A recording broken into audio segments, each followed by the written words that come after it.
시애틀 18일 날 시작해서 LA 그리고 오렌지 카운티 샌디에이고 그리고 뉴욕, 워싱턴 오늘 여기 시카고가 마지막입니다. 그래서 너무 기쁩니다. 내일이면 집으로 돌아갈 수 있다. 진심으로 와서 시차 때문에 많이 힘들었었는데요. 내일 들어가게 됩니다. 사실은 이 자리에 들어오기 전에 밖에서 여러 가지 생각을 했었는데 몇몇 분들 만나서 여쭈어봤습니다. 미국 오신 지 몇 년 되셨어요? 보통 40년씩은 다 되시네요. 경외스럽다는 말씀을 진심으로 드립니다.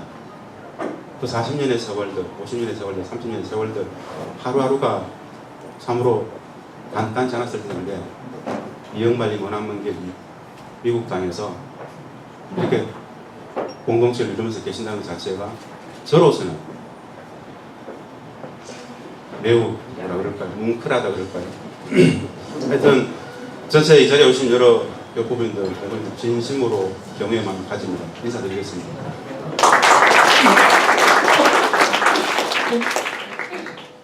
제가 행복한 평화 너무 쉬운 통일이라는 주제를 가지고 이제 강연을 하게 되는데 원래 이제 대학에서 학생들을 가르치는 교수입니다. 교수가 좋은 계기가 되어가지고 참여정부 당시에 노무현 대통령 모시고 청와대에서 남북관국장 비서관을 해서 그랬습니다. 그 5년의 경험을 가지고 북측과 수많은 협상들을 진행했던 그 경험을 가지고 직접 개성공단에 들어가서 4년간 체류하면서 개성공단에서 대북 협상들을 전담을 해서 드렸습니다. 그 시간은 2008년부터 2011년까지 4년이었는데 개성공단과의 인연은 2003년부터 시작이 됐습니다. 당시 2003년은 제가 이제 청와대에서 한반도 평화체제 담당관을 하던 시절입니다. 최초로 남북이 합의를 하고 나서 개성공업지구법이라든가 노동규정, 조세제도, 임금제도 이런 부분들을 협상을 하던 시기에 청와대에서 그 협상의 컨트롤 타워였습니다. 그래서 개성공단의 태동, 전개 과정 쭉 많이 아는 위치에 있었습니다. 그 경험을 가지고 개성공단에 다시 들어가서 통일, 평화에 대한 이야기를 좀 많이 하고 있습니다. 오늘 나눠야 될 이야기들은 아까 우리 진행하시는 선생님께서 말씀하신 행복한 평화, 너무 쉬운 통일이라는 주제인데요. 행복한 평화는 뭐 말 그대로 평화 자체가 행복한 거니까 그럴 수 있다 이해를 하십니다. 근데 너무 쉬운 통일 이러니까는 다들 의아해하세요. 저게 말이 되나? 진심으로 말씀드립니다. 통일은 진짜 쉽습니다. 사실 너무너무 쉽습니다. 알게 되면 알고 보면 쉽습니다. 모르면 완벽히 불가능한 겁니다. 모르면 진짜 어려운 겁니다. 알게 되면 너무너무 쉽습니다. 그 알게 되면 무엇을 알 것인가? 통일의 개념, 과정에 대해서 이해를 하고 있는가? 사실 잘 이해를 못합니다. 예를 들어서 뭐 보편적인 문제라고 보면 되는데 이 자리에 계신 선생님들 중에 우리 동포생들 중에 이 자리에 계신 선생님들 중에 지난 30년간 대한민국의 공식 통일 방안으로 존재했던 국가의 공식 통일 방안이 있습니다. 혹시 아세요? 대부분 모르십니다. 민족 공동체 통일 방안. 지금도 통일부 홈페이지에 있습니다. 1989년도 노태우 대통령님 당시에 전국적인 공청회를 해가지고 국회에서 공포했던 대한민국의 공식 통일 방안이고 이 공식 통일 방안은 노태우 정부, 김영삼, 김대중, 노무현, 이명박, 박근혜 정부를 이어왔고 현재까지도 역대 정부의 공식적인 통일 방안입니다. 근데 왜 우리는 대부분 모를까요? 그 통일 개념은 사실 좀 이따 설명할 겁니다. 매우 합리적입니다. 굉장히 과학적이에요. 통일 교육을 하지 않았어요. 설명을 드릴 겁니다. 통일의 개념이 보입니다. 사실은 그 통일은 평화가 통일이다라고 이야기를 합니다. 사실 좀 더 설명을 하겠지만요. 두 번째, 남과 북은 이미 통일 방안을 합의를 했습니다. 그 사실을 아시는 분도 거의 없습니다. 남북은 이미 18년 전에 구체적인 통일의 방안을 합의를 했어요. 그 통일 방안 합의는 무슨 내용이냐? 어떻게 합의했느냐? 우리 대한민국의 공식 통일 방안이었던 민족 공동체 통일 방안에 1단계, 2단계까지 합의를 했습니다. 왜 이걸 모를까요? 엄청난 일입니다. 우리에게는 국가의 공식 통일 방안이 존재해 왔고 이미 18년 전에 남과 북은 6.15 공동선언 2항에서 통일 방안을 합의를 했어요. 이 엄청난 일임에도 불구하고 우리 국민들한테 물어보면 99% 모릅니다. 뭔가 이상하지 않습니까? 굉장히 쉽습니다, 사실. 이 통일의 개념과 과정, 남과 북이 합의한 통일, 이 통일에 대해서 별로 들어본 바가 별로 없습니다. 또 뭘 모르느냐? 분단에 대해서 사실 잘 모릅니다. 분단에 대해서. 분단 체제를 살아가고 있음에도 불구하고 이 분단의 폐해, 분단의 기원, 분단의 속성, 분단이 국민 불행의 구조적 근원이고 토대인데 그 분단의 폐해에 대해서 제대로 정리된 이야기를 들어본 적이 별로 없습니다. 일상적인 분단을 살아가면서도 잘 모르세요. 사실은 분단 체제, 이 분단으로부터 우리의 삶은 100% 규정받고 있습니다. 분단에 대해서 제대로 보기 시작하면은 아주 분단의 본질을 보기 시작하면은 평화도 보이고 통일도 보입니다. 분단을 잘 몰라요. 통일의 개념과 과정을 잘 모른다. 분단 체제를 살아가면서도 분단이 어떤 배약적인 요소들을 발전시키는지 잘 모릅니다. 또 하나를 몰라요. 뭘 잘 모르는가? 통일과 평화의 상수로 존재하는 분단의 일주처럼 존재하는 휴전선 너머에 우리의 동포로 존재하는 2,500만의 삶을 살아가는 저 공동체, 저 북한을 또 진짜 많이 모릅니다. 가장 많이 모르는 걸 제가 시역이라고 이야기하면 북한을 참 너무 많이 모른다 이렇게 말씀을 드릴 수 있습니다. 저는 북한 체제 사회를 연구했던 학자입니다. 그 학자가 청와대에서 남북경 국장과 비서관을 하면서 수많은 협상들을 진행하고 그 5년의 경험을 가지고 직접 북측에 들어가서 체류하면서 그들을 분석했었습니다. 그래서 제가 그 경험을 가지고 이런 이야기를 합니다. 글자를 모르는, 글을 모르는 문맹, 그리고 컴퓨터를 잘 못하는 큰맹과 똑같이 북을 보편적으로 너무 모르기 때문에 대부분 북맹에 빠져 있다고 얘기합니다. 북맹. 생소한 개념이십니다. 북을 뭘 모른단 말이지? 저 나쁜 놈들 뭐 대충 아는데 중요한 것은 휴전선 너머에 북측이 존재한다. 그것이 평양이 있고 뭐가 있고 이건 알죠. 근데 그 체제가 어떻게 작동이 되는지 그들의 가치 기준이 뭔지 그들의 국가 전략이 뭔지 그들이 통일과 평화에 대해서 대하는 태도가 어떤 건지 그 땅을 살아가는 그 공동체 사람들의 사람 한 사람들의 사고방식이 어떤 건지 여기에 대해서는 별로 생각해 보신 적이 별로 없으실 겁니다. 이것을 기본은 알아야 대화를 할 수 있습니다. 체제와 제도가 다르다는 건 다들 아시잖아요. 자본주의 경제사회, 사회주의인데 우리 개인주의 사회, 개인 중심이죠. 저들은 공동체 중심의 고도의 집단주의 체제입니다. 체제와 제도가 다르다는 건 알지만 그 땅을 살아가는 사람들의 생활 양식, 가치 규범, 사고방식, 관습과 문화 이런 역사인식도 마찬가지입니다. 참 많은 차이와 다름이 존재합니다. 국가의 개념을 서로 좀 다르게 씁니다. 그들이 생각하는 국가의 개념이 있어요. 우리가 쓰는 국가의 개념이 있습니다. 다릅니다. 똑같은 국가의 개념을 쓰지 않습니다. 왜? 체제와 제도가 다르기 때문에. 노동의 개념이 서로 다릅니다. 노동의 개념, 우리 쉽습니다. 우리는 자본주의 경제에 있어서 사람의 노동이라는 것은 경제학 사전에 나옵니다. 어떤 거냐? 임금과 같이 교환되는 개념. 즉, 사람의 노동은 돈으로 환산합니다. 우리 자본주의 경제는 당연한 겁니다. 그게 상식입니다. 북측 사회주의 경제에 있어서는 노동의 개념을 돈으로 환산하는 임금과 같이 교환되는 개념으로 설정하지 않습니다. 그쪽에서는 사람의 노동을 돈으로 환산하는 행위를 매우 저열하게 봅니다. 노동이라는 개념 하나가 다르면 경제 자체가 진짜 많이 달라집니다. 우리는 GNP 개념, GDP 개념, 투입 대비 산출의 생산성 개념을 씁니다. 그들은 그런 개념 자체가 없습니다. 참으로 많은 다름이 존재하죠. 자유의 개념이 같을까요? 다릅니다. 뭐죠? 국가의 개념. 정치의 개념도 정치의 목적을 서로 다르게 이야기해요. 참으로 많은 다름들이 존재하는데 우리는 들어본 바가 없습니다. 한 번도. 그냥 우리 기준에서 그들을 재단하려고 합니다. 맞죠? 우리끼리는 그게 가능합니다. 그러나 협상의 장에서 대화의 바탕으로서 딱 앉게 되는 순간 상대방을 일단은 존중해야 됩니다. 그 순간부터 매우 힘들어지죠. 이네들이 추구하는 가치가 뭘까? 하나하나 알아가는 과정이 사실은 평화의 과정인데 이런 무지들, 어쩔 수 없는 분단 속에서 잘 몰랐습니다. 몰랐기 때문에 너무너무 어려웠어요. 근데 사실은 손을 잡고 마주 앉아서 대화를 하다 보면 진짜 쉽습니다. 너무너무 쉽습니다. 거의 비슷한 사람이 살고 있습니다.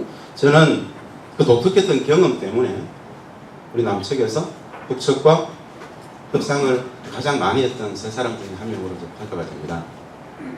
훈련받은 협상이죠. 제가 방금 이런 말씀을 썼습니다. 남측과 북측이라는 말을 썼습니다. 생소하게 들리실 거예요. 저는 훈련받은 사람이었습니다. 협상장에서 수많은 협상 속에서 당연히 귀측, 그들도 저를 귀측, 남측, 북측이라고 씁니다. 이 남측, 북측이라는 용어는 누가 정했느냐? 우리 대한민국이 정했습니다. 2000년 6.15 공동선언 이후에 고맙습니다. 2000년 6.15 공동선언 이후 2000년 9월에 우리 대한민국의 여러 언론사 사장단 선생님들께서 북측을 방문했고 김정일 국방위원장을 면담했던 일이 있었습니다. 2000년 9월입니다. 그 면담 이후에 다들 내려오면서 여러 많은 언론사의 대표 사장단들이었어요. 다들 그분들이 그렇게 얘기를 합니다. 우리가 지금 김정일 국방위원장도 만났는데 이런 시기에 신문, 방송, 각종 보도 속에서 북측을, 이 북한을 지칭하는 용어 자체가 다 다르다. 누구는 한국과 북한이라고 하고, 누구는 남한과 북한이라고 하고, 다 다르다. 북측에서 남한, 북한 그러면 그들은 조금 별로 좋아하지 않습니다. 그들이 서울에 와가지고 남조선, 북조선 가면 우리가 좀 마음이 쫙 안 좋은 것처럼 비슷합니다. 그래서 그 당시에 사장단들이 이거 우리 통일합시다라고 결론을 내요. 통일합시다 해가지고 당시에 기자협회하고 PD협회하고 이름을 지켰어요. 좋은 남과 북을 지칭할 수 있는 통일적으로 잘 쓸 수 있는 중립적인 단어를 만들어 보라 해가지고 기자협회와 PD협회가 토론 끝에 남측과 북측이라는 말을 쓰기로 우리 스스로 결론을 내렸습니다. 그때부터 사실은 학자들은 대부분 남측, 북측이라는 중립적 용어를 씁니다. 그래서 다른 고민을 안 했으면 좋겠습니다. 저는 늘 그 말을 썼기 때문에 다시 돌아와가지고 너무 쉬운 통일은 알고 보면 진짜 쉽습니다. 결론적으로 어떻게 쉽냐? 고개 한번 끄덕이면 그것이 통일일 수 있습니다. 진심으로 말씀드립니다. 이 미국 사회가 약 200여 개 민족 국가들이 이민을 와가지고 유나이티드 스테이트를 만들었습니다. 이 미국 사회의 가장 큰 장점이 엄격하게 다양성을 존중합니다. 수많은 차이와 다름들이 매일같이 만나지만 어떤 분쟁도 스트레스를 생기지 않습니다. 우리 한국 사회도 가보면은 동남아 이주 노동자들이 진짜 많이 들어와 있습니다. 등록되어 있는 외국인 노동자만, 외국인 약 250만입니다. 등록 안 된 사람까지 포함하면 300만이 넘어갑니다.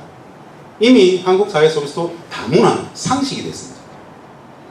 그 정도의 다문화를 인정할 수 있을 정도의 포용성이면 이미 남과 북은 충분히 통일하고도 남았습니다. 무슨 뜻이냐? 차이와 다름에 대해서 맞고 틀림, 옳고 그름, 선과 악과 같은 이분법적 흑백 논리로서 규정하지 않으면 됩니다. 그냥 다르구나. 삶의 양식이 조금 다르구나. 생각이 조금 다르구나. 문화가 조금 다르구나. 그럴 수 있어. 이 정도의 마음이면 이미 사실은 평화가 정착이 되고 통일이 나아갑니다. 그 말씀을 드리고 싶은 건데요. 제가 북한학자로서 이런 말씀들을 드립니다.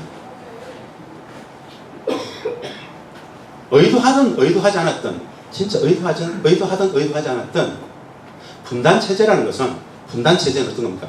적대적 분단 체제, 대립적 분단 구조입니다. 휴전선 중심으로 그냥 분단 체제는 상대방을 N의 적으로서 규정할 수밖에 없습니다. 그게 구조이고 체제입니다. 적으로서 규정할 수밖에 없는 이 분단 체제와 구조는 의도하든 의도하지 않았든 북을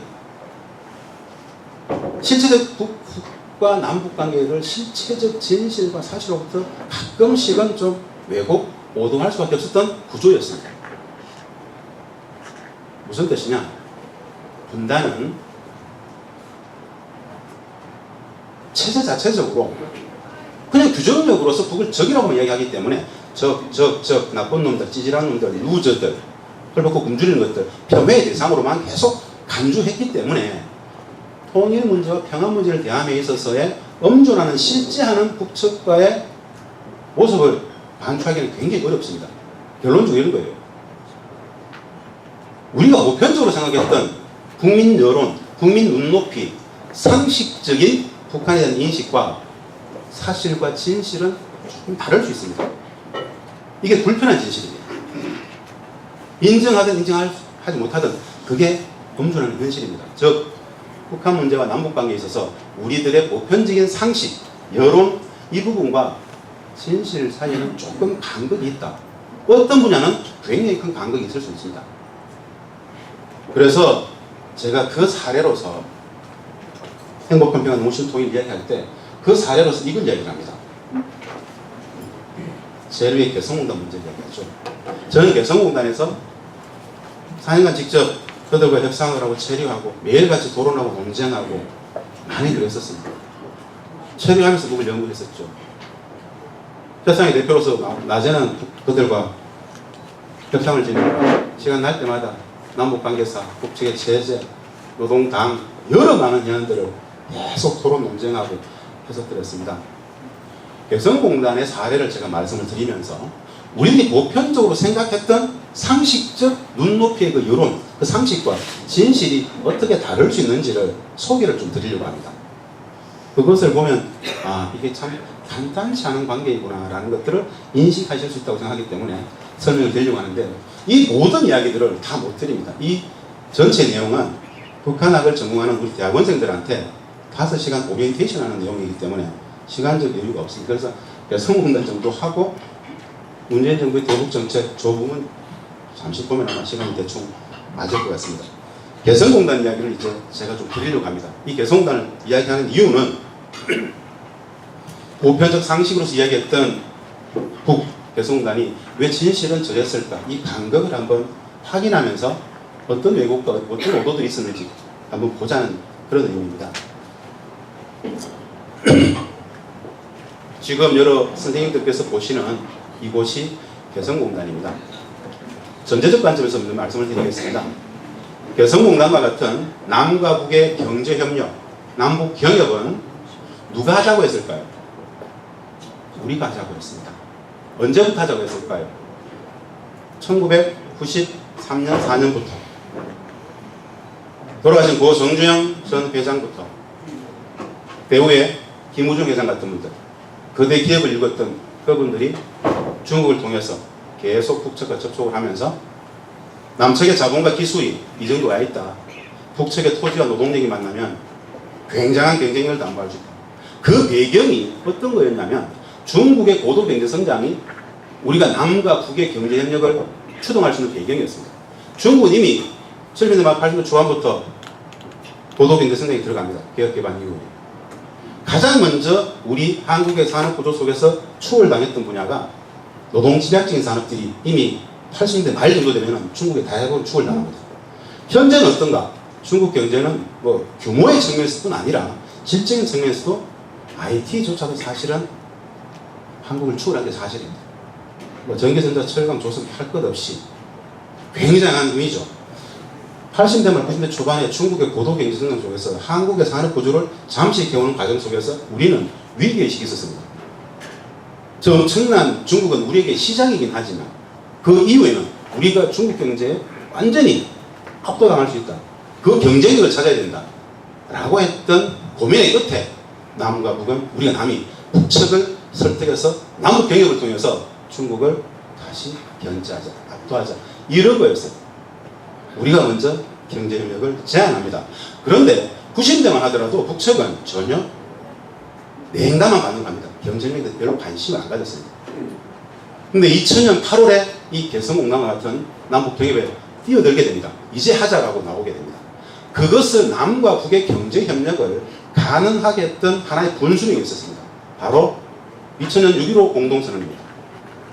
60년 분단체제 역사 속에서 분단체제를 평화체제로, 전쟁과 분단을 평화와 통일로 나아가게 했던 최고의 분수령, 역사적 사건은 사실 2000년 6.15 공동선언입니다. 화해협력의 기조를 천명했죠. 양 정상이 최초로 만났습니다. 악수를 했죠. 그러면서 궁극적으로 그 회담에서 남과 북은 향후에 남북이 평화와 통일로 나아가는 통일 방안을 합의를 했습니다. 6.15 공동선 이야기를 좀 더 볼 겁니다. 그런 엄청난 계기가 있었기 때문에 북측이 그제서야 이 정도 됐으니까 이 정도 되면 남측이 지속적으로 제안했던 경제협력을 할 수 있겠다라고 하면서 개성공단을 타결하게 됩니다. 자, 여기서부터 한번 말씀을 드려보겠습니다.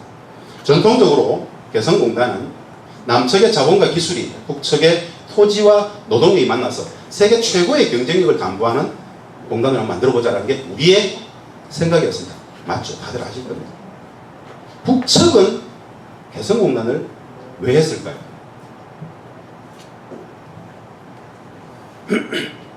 북측은 개성공단을 왜 했을까? 여러 가지가 있겠지만은 가장 첫 번째 떠오르는 우리들의 보편적인 상식, 눈높이, 여론으로서 북측이 개성공단을 한 이유는 가장 많이 여론상 조사를 해보면 나오는 게 있습니다. 뭘까요? 돈줄과 달러박스라는 개념이 있습니다. 북측은 개성공단을 경제적 관점에서 돈줄과 달러박스의 관점에서 시작했다라는 답변들을 여론조사를 보면 제일 많이 쓰십니다. 한 70%가 압도적으로 그것만 쓰십니다. 다른 것도 있겠지만, 자, 여기에서 말입니다. 우리 국민들의 보편적인 눈높이, 여론 상식으로서 북측은 개성공단을 돈줄, 달러박스의 개념에서 시작했다라는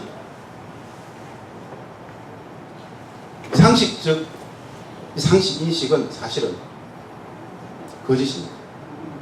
아닙니다. 아니었다라는 세 가지 팩트를 말씀을 드리고자 합니다.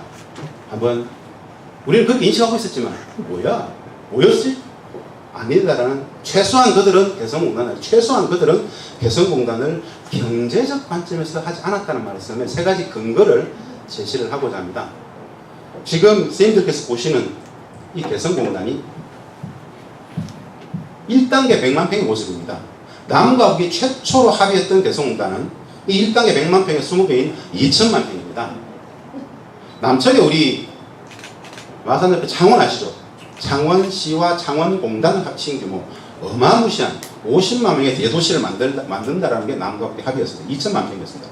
2000만 평 중에 20분의 1인 1단계 100만 평의 모습인데 이게 핀 안 나오죠?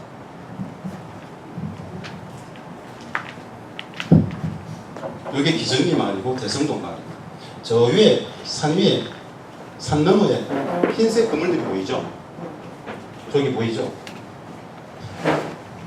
여기 말입니다. 저기가 어딘 줄 아세요? 저기가 파주 문산의 우리 아파트입니다. 놀랍죠? 진짜 가깝습니다. 제가 이 시점에서 무슨 말씀 드리고 싶은지 아세요? 분단이다, 적대다, 이 모든 것은 뭔지 아십니까? 관념속 분단, 관념속 적대입니다. 직접 만나보면 진짜 다릅니다. 진짜 다릅니다. 만나보면, 대화해보면 그 공동체를 살았던 그 한 사람 한 사람들의 생각, 사고방식, 대화를 하고서 진짜 많이 다른데요. 하여튼 이 개성공단은 서울로부터 60km밖에 안 됩니다. 차를 몰고 가면 중간에 소위 말하는 우리가 공항에서 출입국 전타하는 거 똑같이 남과 북 간에는 출입국이 아닌 출입경, 경계를 서로 넘어간다 해가지고 출입경이라고 합니다. 국가가 국가가 아니기 때문에 출입경 사무소 그 검색 절차만 없으면 차로 30분 들어갑니다. 진짜 가깝습니다. 그런데 관용속 군단은, 관용속 대립과 적대는 수십 년 달려가도 못 갈 것 같은 엄청나게 멀게 느끼게 만들었습니다. 사실 바로 옆에 있습니다. 고개 들으면 바로 거기 있죠. 우리는 여기에서 일을 하면서 남측을 향하면, 이게 태극기입니다. 태극기. 남측을 보면서 늘 서울에서는 북측을 향해서 보는데, 우리는 저곳에서 남측을 향하면 멀리 휴전선 너머에 대성동 마을의 태극기를 봅니다. 아주 묘한 감정이 있습니다.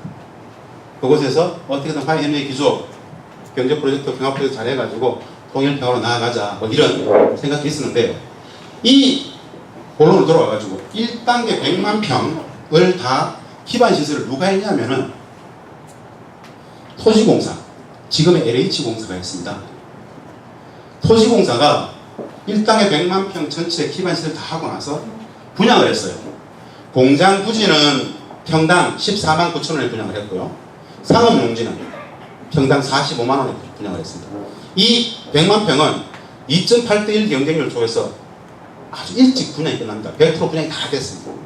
100% 분양이 다 끝납니다. 분양 다 끝내놓고 나서 우리가 북측에 물었습니다. 우리 일단 분양 다 끝났는데 남측의 자본과 기술이 들어가서 북측의 토지와 노동력이 만났기 때문에 북측에 거기에 상응하는 이 토지값, 땅값을 주겠다. 얼마를 줄까라고 물었습니다. 북측은 우리에게 토지값을 얼마를 요구했겠습니까? 땅값. 1단계 100만 평 포함해서 2천만 평 전체 땅값을 얼마를 요구했겠습니까?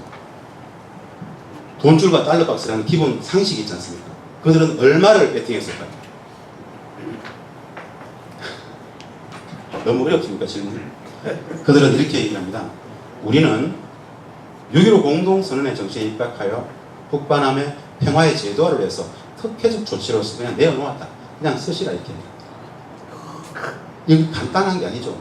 물론 뭐 배포 있게 사실은 간단한 게 아닙니다.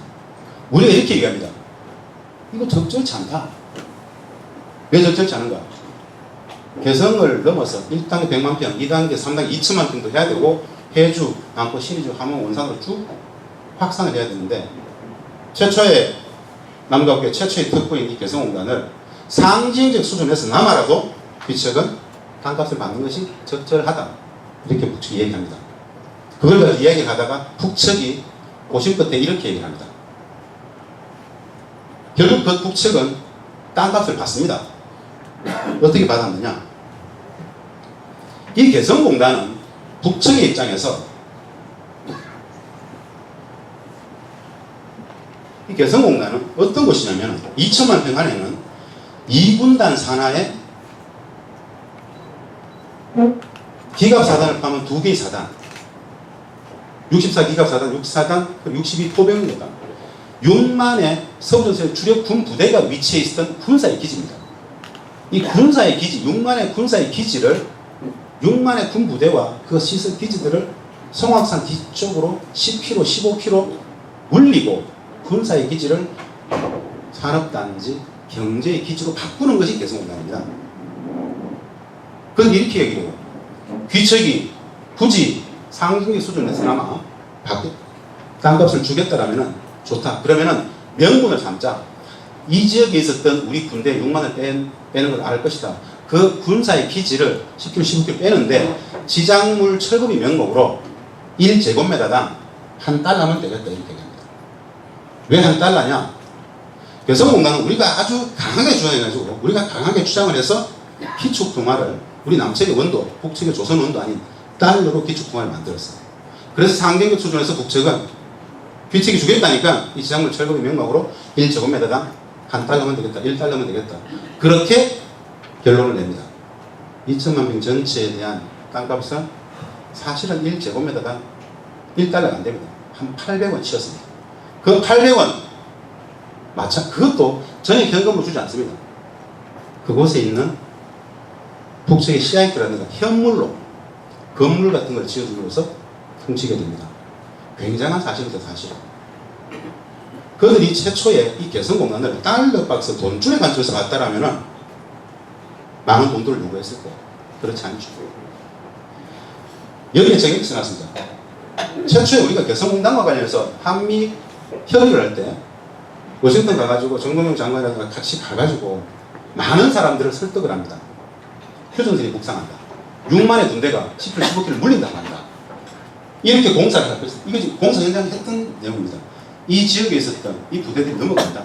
콜린 파월 전 장관은 동두천에서 대대장을 했었습니다. 직접 가서 설명을 했었어요. 이 사실관계를 아는 지지해달라. 그래서 콜린 파월은 굉장히 적극적으로 지지를 해줍니다. 두 번째 사례를 하나 말씀을 드리겠습니다. 이 개성공단은 말입니다.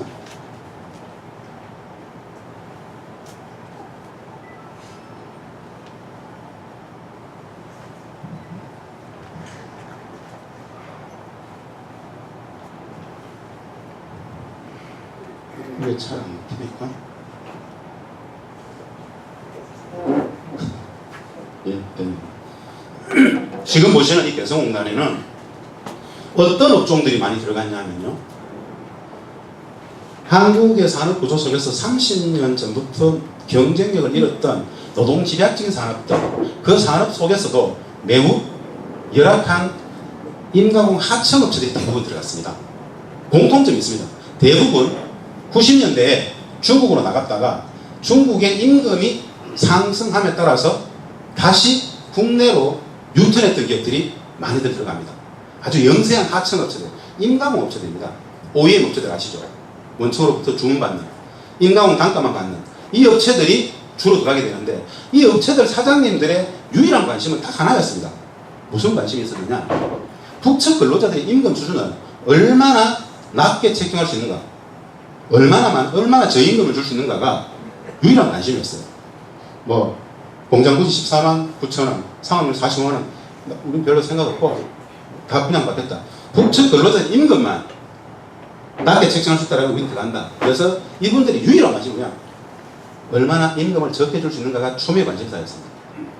당시에 그래서 청와대에서 통일부하고 산자부 연합을 해가지고 베트남, 미얀마라고 캄보디아, 인도네시아 같은 곳에다가 출장을 보냈습니다. 그 지역의 임금들을 조사해보고 있었습니다. 그 조사된 임금 자료를 가지고 여기에 직접 들어가게 될 입주기업 사장님들하고 공청회를 했었습니다. 우리가 물었어요. 사장님들한테. 질문이 간단했습니다. 어느 정도의 임금을 줄 수 있으면, 북측 근로자한테 임금을 줄 수 있으면 중국보다는 비교 우위를 가질 수 있겠습니까? 중국보다 비교 우위를 가질 수 있는 임금의 수준이 어느 정도 될까요? 물었습니다. 사장님들이 그 당시에 뭐라고 했냐면은 2003년 상황입니다. 2003년 상황. 월 200에서 250불 정도. 한 달에 200에서 250불 정도를 줄 수 있으면 중국보다 비교 우위를 가질 수 있다. 이렇게 공청회 결론을 내줬었어요. 그래서 우리는 북측한테 협상에 들어갈 때 생각을 그렇게 했습니다. 한 200불 정도 제안을 하고 협상을 해가지고 북측이 300불 정도 이야기를 하면 한 250불 정도에 타결하면 성공한다고 봤습니다. 그 협상장에 들어갈 때 북측한테 물었습니다. 우리 카드를 꺼낼 수가 없지 않습니까? 먼저 북측한테 물어요.